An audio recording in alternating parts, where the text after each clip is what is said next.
ഈശോ മിശിഹായ്ക്ക് സ്തുതിയായിരിക്കട്ടെ.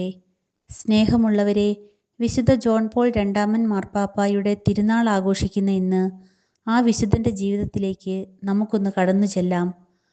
ലോകത്തിലെ ഏറ്റവും സ്നേഹനിർഭരനായ ആത്മീയ നേതാവായിരുന്നു വിശുദ്ധനായ ജോൺ പോൾ രണ്ടാമൻ.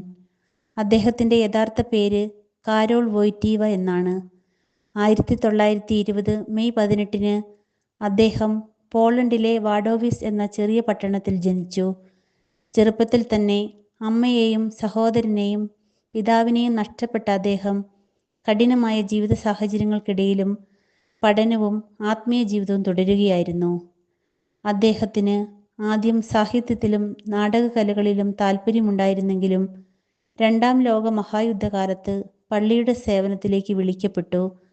യുദ്ധകാലത്ത് രഹസ്യമായി പൗരോഹിത്യ വിദ്യാഭ്യാസം നേടിയ അദ്ദേഹം 1946 പുരോഹിതനായി അഭിഷേകം ചെയ്യപ്പെട്ടു. പിന്നീട് അദ്ദേഹം പ്രൊഫസറായും ബിഷപ്പായും സേവനം ചെയ്തു. 1978 ഒക്ടോബർ 16 പോളണ്ടിൽ നിന്നുള്ള ആദ്യ പാപ്പയായി അദ്ദേഹം തിരഞ്ഞെടുക്കപ്പെട്ടു. ജോൺ പോൾ രണ്ടാമൻ പാപ്പ 27 വർഷത്തോളം പാപ്പയായി സേവനം ചെയ്തു. ലോകമൊട്ടാകെ 100-ലധികം രാജ്യങ്ങൾ സന്ദർശിച്ച ആദ്യ പാപ്പയായിരുന്നു അദ്ദേഹം. ഈ യാത്രകളിലൂടെ അദ്ദേഹം സമാധാനം, സ്നേഹം, വിശ്വാസം എന്നീ സന്ദേശങ്ങൾ പ്രചരിപ്പിച്ചു. അദ്ദേഹം യുവജനങ്ങളെ വളരെയധികം പ്രോത്സാഹിപ്പിച്ചു. അതിൻ്റെ ഭാഗമായിട്ടാണ് വേൾഡ് യൂത്ത് ഡേ ആരംഭിച്ചത്.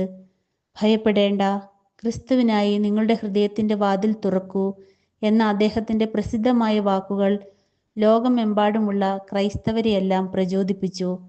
1981 വത്തിക്കാനിൽ വെടിയേറ്റ് പരിക്കേറ്റിട്ടും അദ്ദേഹം അത്ഭുതകരമായി രക്ഷപ്പെടുകയും പിന്നീട് ആക്രമിയോട് ക്ഷമിക്കുകയും നേരിട്ട് ജയിലിൽ പോയി കാണുകയും ചെയ്തു. അത് അദ്ദേഹത്തിൻ്റെ യഥാർത്ഥ ക്രിസ്തീയ മനോഭാവത്തിൻ്റെ തെളിവായിരുന്നു. ജോൺ പോൾ രണ്ടാമൻ പാപ്പ 2005 ഏപ്രിൽ 2 വത്തിക്കാനിൽ അന്തരിച്ചു. 2014 പാപ്പ ഫ്രാൻസിസ് അദ്ദേഹത്തെ വിശുദ്ധനായി പ്രഖ്യാപിച്ചു. അദ്ദേഹത്തിൻ്റെ ജീവിതം നമ്മെ പഠിപ്പിക്കുന്നത് വിശ്വാസം, ക്ഷമ, സ്നേഹം, ധൈര്യം എന്നിവയിലൂടെ ലോകത്തെ മാറ്റാൻ കഴിയുമെന്നതാണ്.